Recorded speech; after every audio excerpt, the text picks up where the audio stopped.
ये कलयुग है। लेकिन संतों ने सबसे अच्छा माना। वो कहते हैं कलयुग समनयान युग, जो नर कर विश्वास। कलयुग के समान जीवात्माओं को अपने घर जाने का कोई ऐसा युग नहीं है अगर संत महापुरुषों के वचनों पर विश्वास हो जाए। विश्वास, बिन विश्वास न कोनो सिद्धि। बिना विश्वास के कोई काम सिद्ध नहीं होता। और आपने अपने सच्चे गुरु पर से विश्वास हटा लिया, उनके वचनों से, उनकी भूमिका दूरदर्शी, भूम ज्योतक, ये सब से आपका विश्वास हट गया। तुमने तो ऐसा जघन अपराध किया है जिसकी सजा कौन माफ करेगा। ये विचार करना चाहिए था, लेकिन आपने तो कुछ किया नहीं। इसलिए प्रेमियों, आप तपस्या कर रहे। क्या धूम में इस तरह बैठाल कर कोई संदेश दे रहा है या दे सकता, या इतने लोगों को धूम में बैठा सकता? ये बात आपको समझनी चाहिए थी। ऐसी कड़ी धूप में जहाँ आदमी घर के बाहर निकलना नहीं चाहता, और ये प्रेमी किस तरीके से बड़े जैसे इन पर कोई असर नहीं, कोई असर नहीं, क्योंकि इनकी संभाल हो रही है। इन्हें अंदर से दया दी जा रही है, बर्दाश्त क्षमता दी जा रही, ये तब बैठे। ऐसे तो कोई नहीं रुक सकता। इसलिए कल है गुरु पूजा, जीवन रक्षक गुरु पूजा पावन पर्व कल है, और सारे हिंदुस्तान में मनाया जाता। सब धर्म के लोग अपने अपने गुरु की पूजा करते, और तुम्हारे यहाँ सब बंदी लगी हुई। देखो तो अपराध कितना भारी, इनकी समझ में भी नहीं आ रहा। मैं सारे गुरुओं की महिमा को खत्म कर रहा हूँ, सारे संतों पर ये मतलब यानी कलंक लगा रहा हूँ। इसका अपराध, इसकी सजा कितनी बड़ी होगी, कितनी कठिन होगी, कुछ समझ में नहीं आ रहा। समझ में कुछ नहीं आ रहा। क्यों? विनाश काले विपरीत बुद्धि। जब तुम्हारे साथ कोई काल का जीव लग जाएगा, तुम्हें संतों की वाणी नहीं सुनने देगा, विश्वास नहीं करने देगा, संत शरण में टिकने नहीं देगा, नाम की कमाई करने नहीं देगा। क्योंकि काल के जीवों को हिदायत है, किसी को सत्संग में जाने मत देना, वचनों को सुनने मत देना, गुरु को की शरण में रहने टिकने मत देना, उनके वचनों को मानने मत देना, नाम की कमाई करने मत देना। नहीं सारी जीवात्माएं यहाँ से निकल जाएगी, मेरा देश वीरान हो जाएगा।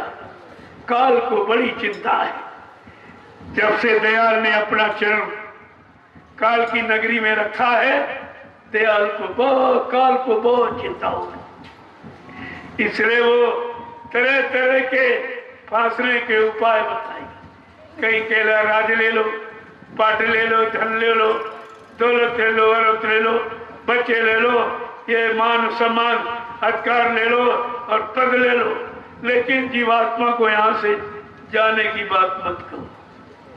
कितनी बड़ी चिंता है। सब बेचारे काल के घेरे में फंसे बैठे, कुछ छूट गए और भी उसी को दोहरा रहे, फिर भी उनकी समझ नहीं आया। अरे भाई रिटायर हो गए हो, रिटायर, तुम उसमें रिटायर यानी रबरिंग करा के फिर चलाना चाहते हो, यही करते हो। तुमको रिटायर क्यों किया गया? कि तुमने अपना जीवन जो परिवार समाज की सेवा में दिया, चलो अब अपनी जीवात्मा का काम कर।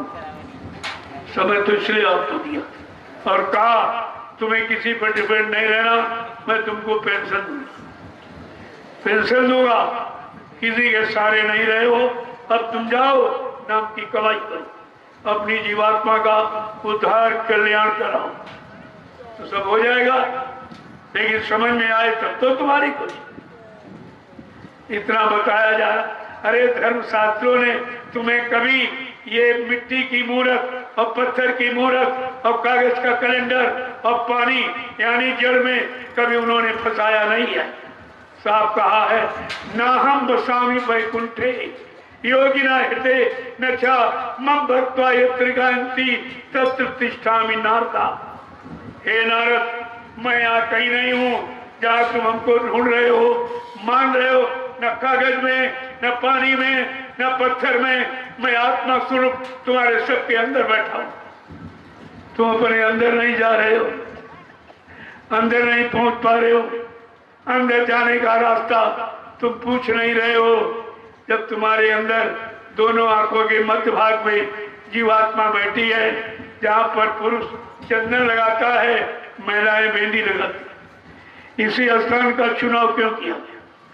शरीर बहुत बड़ा है, कहीं लगाया जा सकता। ये सिद्ध किया है, ये जीवात्मा बैठी है।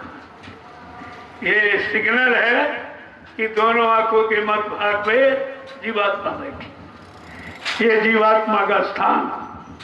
अब जीवात्मा तक जाने का रास्ता जो संत महापुरुषों के सिवा या कोई नहीं दे सकता। तुम उनके पास जाओ, उनकी तलाश करो। गुरु कोई खोज करो भाई, बिन गुरु राह कोई नहीं पाई। ऐसे गुरु की खोज करो, बगैर उनके ये रास्ता जीवात्मा तक जाने का तुम्हें कोई बता नहीं सकता। वो राजू ही बताएंगे। इसलिए मैंने आज ये थोड़ा समय आपका ले लिया। आप धूम में बैठे, मुझे भी कष्ट है, ऐसा नहीं कि मैं कष्ट नहीं, लेकिन तपस्या जरूरी है। क्योंकि आप तपोभूमि पर आए हो। 88,000 ऋषियों ने हजारों वर्ष तपस्या की, तुम्हें 2 घंटे की तपस्या, और जो लाभ उनको हजारों वर्षों में नहीं मिला, आपको 2 घंटे में मिल जाएगा। ये कितना बड़ा लाभ है। इसलिए थोड़ी बहुत तपस्या करनी ही पड़ेगी। कभी धूप में बैठा दिया, कभी पानी में भिगो दिया, कभी सर्दी में, यानी ये सब ऋतु में तो आती जाती रहेगी। तुम्हें ऋतुओं में रहने का अभ्यास कराया जा रहा। अभ्यास करके अपना काम बना लो। मानव जीवन का मुख्य लक्ष्य जीवात्मा को जगाना, परमात्मा से मिलाना। इसके अलावा शरीर का कोई काम, लेकिन वो तो काम आपने किया नहीं। जो पशु पक्षी, ये मतलब खाना पीना कमाना, बाल बच्चे पैदा करना जो पशु करता है, कीड़े मकोड़े, वही तुम भी कर रहे हो। तुम्हारे में पशुओं में अंतर क्या है? तुमको परमात्मा प्राप्ति के लिए मिला। जब मानव शरीर में जीवात्मा आएगी, तब वो परमात्मा से मिल सकती, उसको अधिकार है। ये तो माँ के गर्भ में जब 5 महीने का पिंड तैयार हो जाता, तब हरकत करता, खुशबू बदबू की एहसास करता। गर्भ की स्थिति, मुंह नीचे पैर ऊपर, माँ का मलमूत्र बच्चे के मुंह पर से गुजरता। कितनी गंदगी, कितनी यातना, कितना कष्ट है। ये है गर्भवास की सजा। और तुम्हें गर्भवास में आना ना पड़े, हमेशा के लिए अपने घर चले जाओ, वो बात तुम्हारी समझ में नहीं आती होती, आपकी समझ में नहीं आती। तो जब जीवात्मा वहां पर गर्भवास में ऐसी असहनीय पीड़ा, दुख को जब, यानी मतलब जब देख रही है, तो वो प्रार्थना करती। वहां तो तुम्हारा कोई भाई बंधु बिरादर तो बैठा नहीं, तो किससे प्रार्थना करती? प्रभु से। क्या लिखा गोस्वामी जी महाराज? ये नहीं लिखा है रामचरितमानस में उन्होंने राम की प्रार्थना की, उन्होंने कृष्ण, हनुमान, देवी देवता की प्रार्थना। क्या लिखा है? अब प्रभु कृपा करो यही भक्ति, सब तज भजन करब दिन रात। ऐ प्रभु, हम पर ऐसी दया कृपा, क्योंकि प्रभु को अधिकार है, सारी सत्ता प्रभु की, उसको पूरा अधिकार है, वो जीवात्मा को घर पहुंचा सकता। इसीलिए कलयुग में प्रभु नाम आया है, यही काम करने के लिए। रामचरितमानस में जीवात्मा ने माँ के गर्भ में जब वादा किया, किस नाम का उच्चारण किया? अब प्रभु कृपा करो यही भांति, सब तज भजन करब दिन राती। तुमने पूजा का वादा नहीं किया था, गंगा नहाने का वादा नहीं किया था, छापा तिलक जनेऊ चंदन बंदन लगाने का, ये बाहरी पाखंड बनावट सजावट करने का वादा नहीं किया है। तुमने वादा किया भजन करो दिन राति, मैं दिन रात तुम्हारा भजन करूंगी, हमको इस गर्भवास के नर्क से बाहर कर। तो उसने कहा हमने कितनी बार तुमको बाहर किया, यहाँ तुम मुसीबत में तो प्रार्थना करती हो, जब बाहर चली जाती माया की चकाचौंध में तुम हमको भूल जाती हो।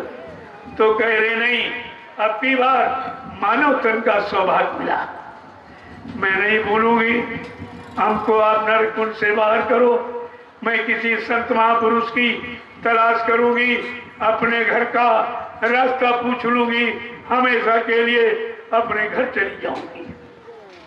देखो सब लिखा पढ़ी क्या है। रोज यहाँ पाठ करती, मैं चारों तरफ सुनता हूँ, अखंड पाठ अखंड पाठ हो रहा, और सब कह यही रहे, सब यही कह रहे कि प्रभु की कृपा भयो सब काजू और जन्म हमार सुफल भयो आजू। जब प्रभु की कृपा होगी तो हमारा जन्म सुफल हो जाएगा। कितना साफ साफ है, प्रभु की कृपा कहाँ हो रही, प्रभु नाम का उच्चारण कहाँ हो रहा, प्रभु नाम की आवाज रात दिन नैमिषारण में लगाई जाती, नैमिषारण से ही ये प्रभु नाम की आवाज सारे हिंदुस्तान में लगाई जा रही है। आपको सोचना चाहिए, यहाँ कोई